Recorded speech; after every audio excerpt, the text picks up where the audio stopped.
Let's see. Today we're talking on Twitter, we are talking on YouTube, we are talking on LinkedIn, and I am Elisa Garn, CEO and founder of Level Next. And joining me today is Jenn Longbine, who is one of our Level Next mentors. And I'm so excited because this is our very first in-person conversation. So I'm getting to know her along with all of you, which is pretty fun. It's a little bit of a twist from those that I've been talking to lately. So Jenn, I'm just going to have you start with introducing yourself, both to me and to our audience. Go ahead. Fantastic. Well, first, thanks for having me on. I'm so excited about your platform. I think it's such a great idea. I was thinking earlier about just mentorship broadly in general and how, it's tough to find mentors outside of your normal circle of influence. And I think it's so important to do so. I'll introduce myself too, I promise. But I think about sort of the great punchline of the human experience is all of our blind spots, right? We all have them. And to be able to help each other see those and move through those and grow through those, I think is so critical. So loving this. My name's Jenn Longbine. I am a director of corporate recruiting right now for a Toyota subsidiary called Woven Planet, which is incredible. I suggest going down the YouTube rabbit hole on all things Woven Planet. But it's a really fun opportunity for me. I've been in recruiting now for, I don't want to say how many years, about 20, which is impossible. It's true. But like how were you doing this when you were 4? Yeah, that's right. But I spent, most of my career in really big companies, Starbucks, Nike, 11 years with Apple. And then when the pandemic hit, it was an opportunity for me to kind of rethink things, and so, I was very keenly aware of the fact that I don't know what I don't know when it comes to, mid-sized companies, SaaS companies, startup. And so that's how I've spent my last 2.5 years or so, is really exploring those spaces and getting out of my own comfort zone and kind of learning some new tricks. And so it's been fun to be able to do that, but it's also been a really wild time in the market. In recruiting, we've seen us go from it was really hard to find a recruiter to now, and you're seeing lots of rifts and job cuts in recruiting. And so the market has changed a lot in these 2 years too. So it's been great to both have mentorship and be able to provide mentorship. Again, just kind of in the spirit of getting through this together. Mm-hmm. Well, it was interesting while we were in studio waiting to go live, you'd mentioned that, you were thinking about this earlier, and this idea of like, what am I going to talk about? That little voice that I think sometimes gets in our head of imposter syndrome.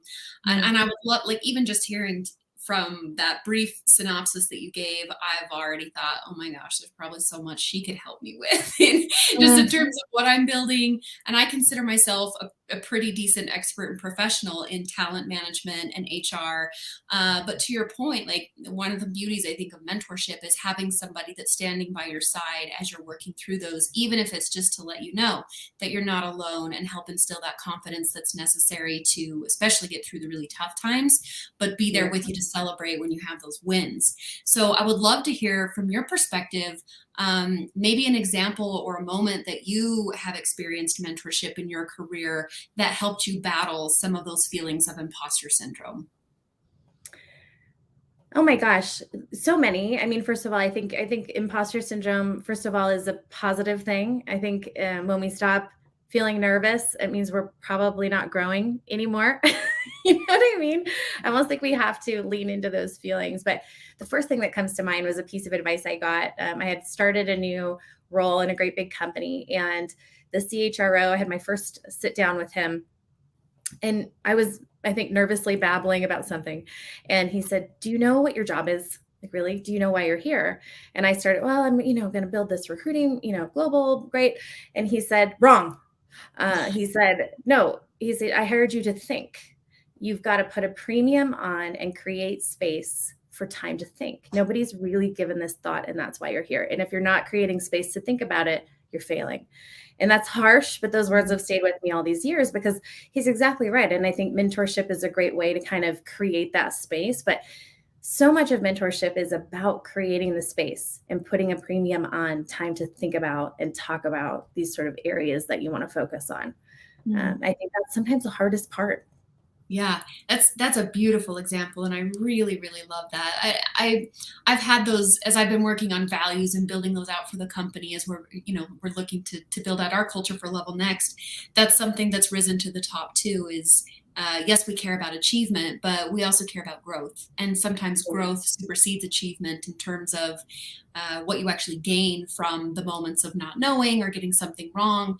And at least for my background, as I'm hearing myself in your story, sometimes those prickly pieces of feedback to almost make you have to second guess yourself and take a step back of like, oh, Yeah. that's not the answer I thought you were looking for. Those often are like really, really big growth moments where you see your career take off in a different trajectory.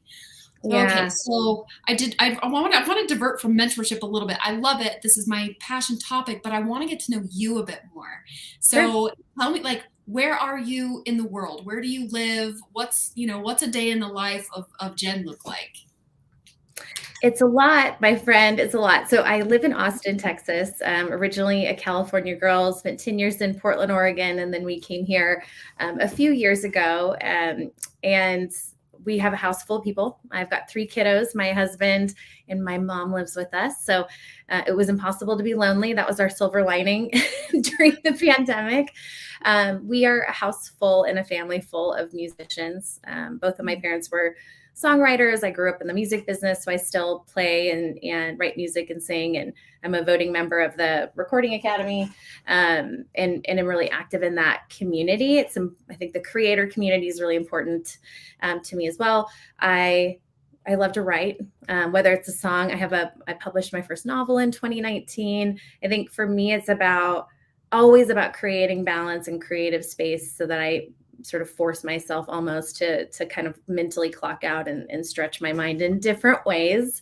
And we love to be outside. Like if there's a hiking trail, I'm on it.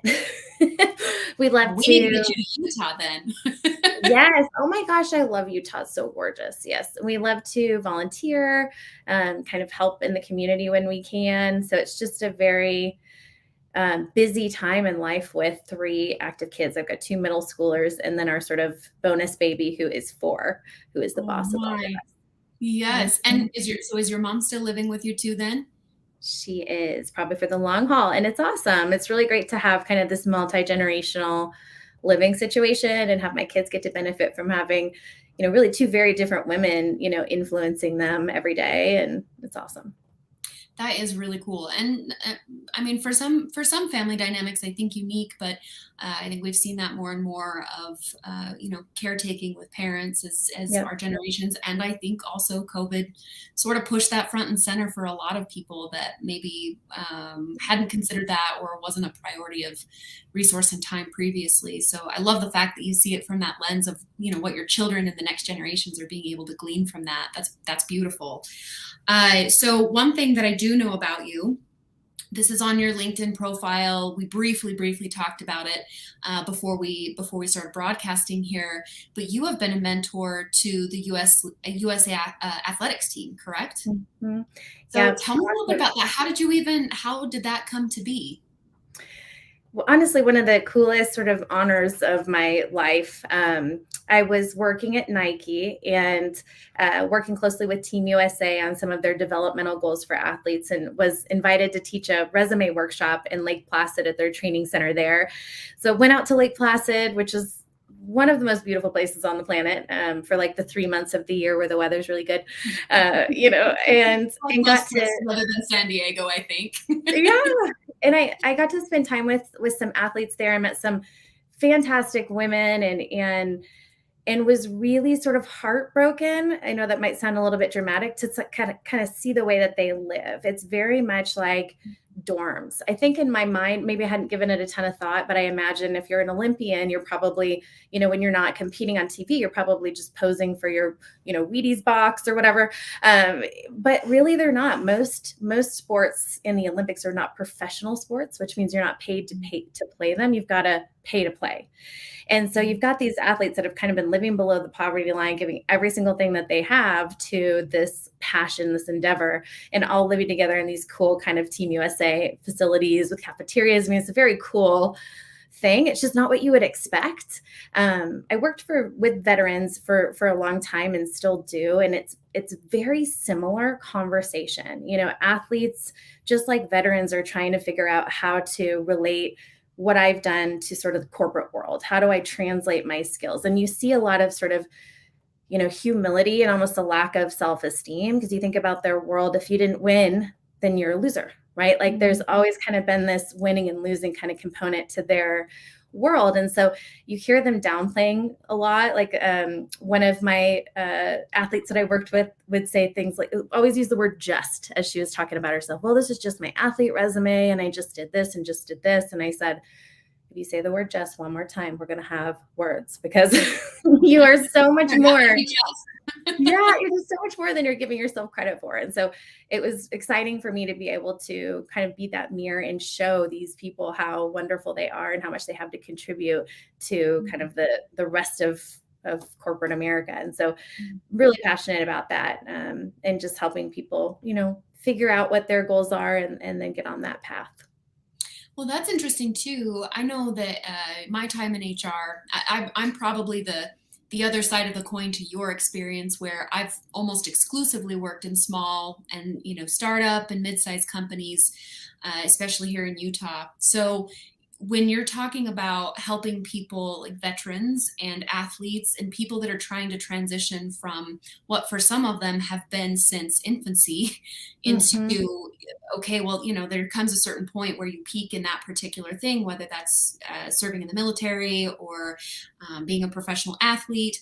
And you could really fill in the gap with anything. Like for us, you know, we've been HR professionals for the majority of our career.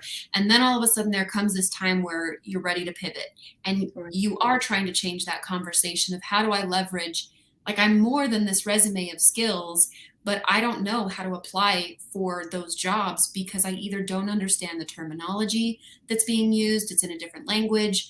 I don't have the skills of being able to build a resume to do that. So as you've worked with these groups of really some of the most critical inflection points in pivoting careers, maybe what's one or two things that you look for or would offer advice for individuals that are making such a huge shift in preparing themselves to apply for these jobs and go into, you know, for example, public sector or something like that?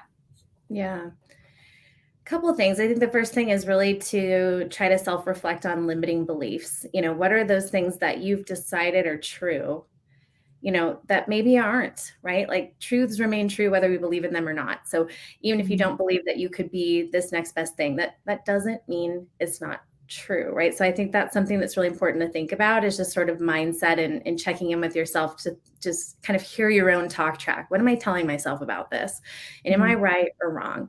You know, is there a different way to potentially look at it? And then the other thing I would say that I see a lot is, especially when folks create resumes, and I would say, you know, whether it's an athlete or a veteran or even someone coming in on a returnship who's been out of the workforce for a while, raising kiddos or things like that, you tend to see a resume that has everything in the kitchen sink kind of thrown into it. And it's usually because they're not really sure, like, what's the place where I'm going to add value, or who's going to really want me, and what are they going to want me to do? So you get these resumes that are an amalgamation of, you know, everything and kind of tossed into the deep end. And I think the hope is, well, the hiring manager is going to see this, they'll find that little nugget on here, and they'll tell me who I am, right? But that's not how it goes. You know, people, I think, don't consider the fact that when you apply for a job, it's a competition, right? So you got to come to win. You have to tell the hiring manager, here's who I am and why you should choose me for this job instead of Jen or whoever's, you know, else in the pool. And so I think that's the hardest thing for folks. And again, something I love to help with is, you got to pick something, you know, and that way you can kind of laser focus your skills and experience to talk to that goal, and speak about that, you know, how do I add value in this specific space? And that way you're less risky as a candidate too. You know, again, think about yourself as the hiring manager. If you see a resume that has all the things on it, and then you see another resume that says, I am a project manager, you're going to pick I am a project manager because it's safer. It doesn't feel risky, you know, too. So there's kind of double edges to that. But I think that's one of the biggest things. It's just really tough for folks to choose one thing. Yeah. Well, interesting dovetail from that particular comment. Mentorship in general is really broad, right? Like one of the ways that I talk about it is mentorship kind of ebbs and flows almost like water, the fluidity of it. Like sometimes you Mm, have the capacity for a very large body of water, like a lake or an ocean. Sometimes you just have a little glass of water. So when thinking of mentorship as your style, where you feel like you've had the best opportunity to help individuals, maybe talk about when would somebody choose, like, for example, a silent mentor. I read your book. I follow you on social media. You were somebody that worked at the company that I just observed. You have like those silent relationships of almost mm, looking at somebody's role model versus maybe another that's like, I just really need help with, like, I've got the confidence. I know I'm going to be all right, but I need somebody to help build out my resume, spend a couple hours with me and then I'm good, versus I need somebody that is a long-term investment, somebody that's really going to help with some of these larger challenges, breaking into leadership for the first time, or as a first generation immigrant, how am I going to navigate getting my first professional job? So maybe just talk about some of your perspective on those different facets of mentorship and where you feel like you've had the best success within those or others that you've identified. mm. I feel like this is gonna sound really corny. Be corny, that's okay. Forgive me for that, but it, and maybe it is, but, I always come back to this common denominator of joy.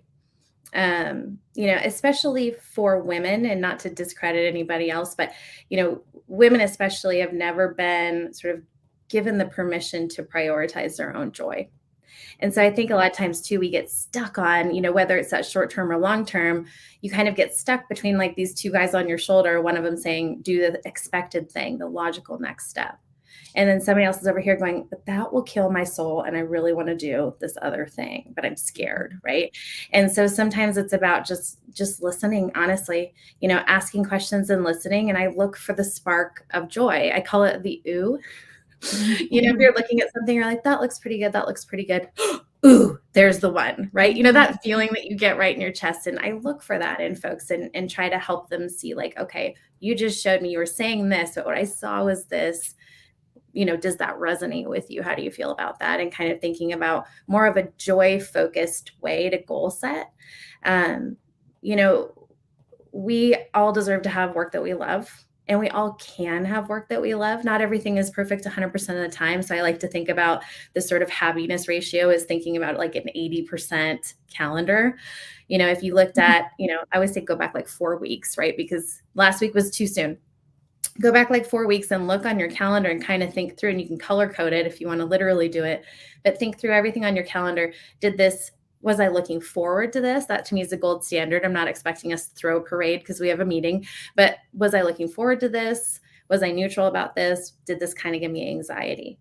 And hopefully the looking forward to ends up being about 80% of your calendar. And so sometimes that's a good way to gauge when it's hard to check in with yourself and hear your own inner voice about like, what's really going to make me happy, to look what's already kind of bringing you joy in what you're doing today. And then how can I take that and do more of that? And that's the tricky challenge. If you can get over that hump, right? Because whatever you do, you're going to become known for. And whatever you become known for, you'll get offered more of. So there's this moment in time when you've got to almost like move that needle a little bit more forcefully to say, okay, this is what I'm going to do now and become known for this and grow in this space. And so I think trying to find that joy and connect it to specific work and the right income and a path, right? I think that's the work that we all have. That's very, very beautifully said. And I think one of the benefits that, to add to what you said, a yes and moment, one of the things I've really, really appreciated about my personal journey with mentorship, and I'm hearing some of it in what you're saying, is mentorship has provided a lot more lattice opportunities for me to identify paths that maybe were not as apparent to me, or maybe I didn't have the confidence to pursue, but through, the either the one-on-one mentorship or maybe reading a book and having an insight of like, whoa, I never even would have considered that before. It's opened up the potential for me to invest in multiple paths simultaneously. So, what if this direction ends up not being the right fit, or I get laid off, or I find out this is not what I want to do for a living? I'm not sitting there feeling like I'm so stuck. And that I think is really plaguing a lot, especially US workers right now post pandemic, where it's like, I don't know what I want to do with the rest of my career, but COVID kind of taught me it's not this.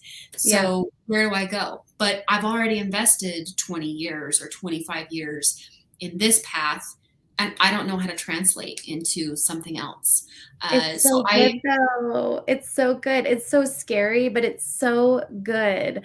People ask me questions like, how do you do all the things or, whatever.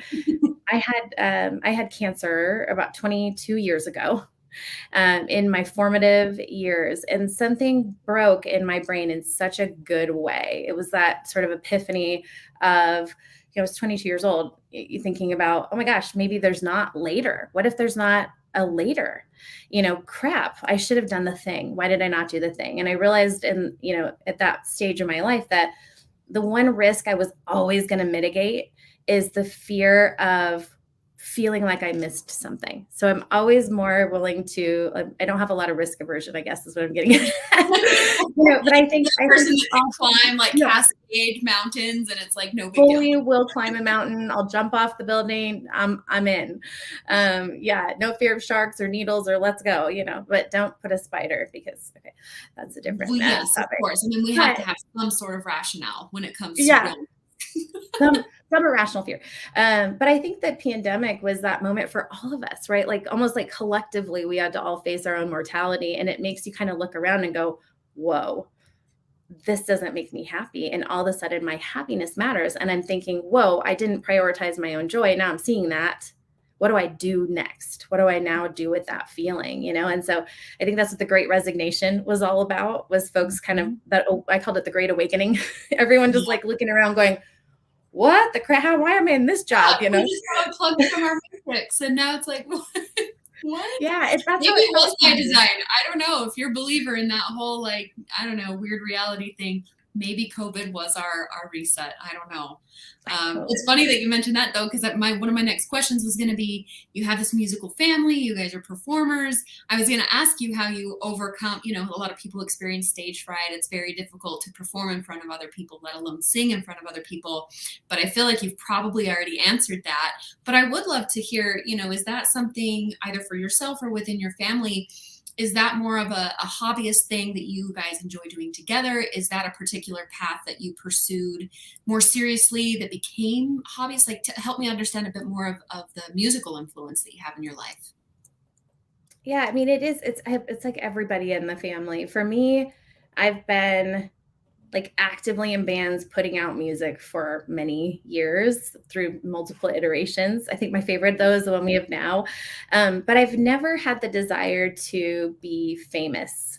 In fact, I've really avoided avenues that could take me there because I really appreciate the ability to be anonymous.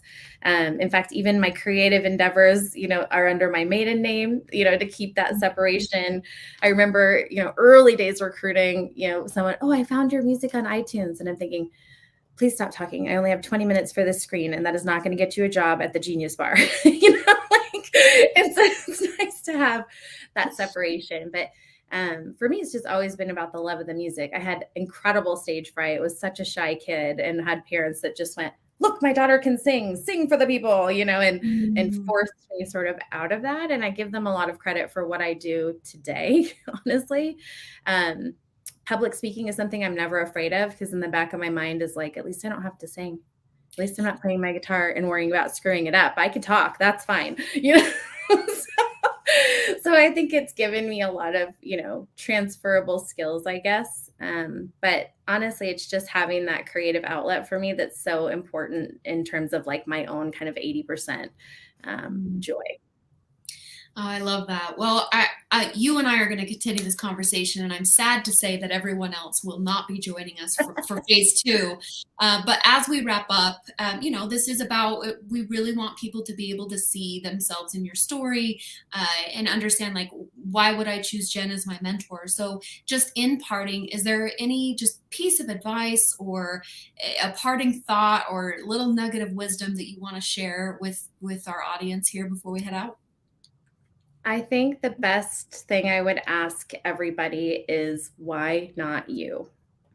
You know, when you're thinking about that thing you want to do and you put something in your path and you say that's kind of for other people, or I didn't do the thing, or I see these other people doing it, it's not for me. Absolutely it can be for you, right? Mhm. Anybody can. Sounds so corny, I hear myself. You can do anything if you're willing to sort of believe that you can and do the work. That's the key, right? Do the work to get there. But I think, you know, just thinking really clearly about, again, your own inner monologue. What are the things that you're preventing yourself from experiencing, and Mhm. why? And how can we unlock some of that stuff? I think that's the big think piece for all of us. Yeah. Well, wonderful. Jenn, thank you so much for being with us.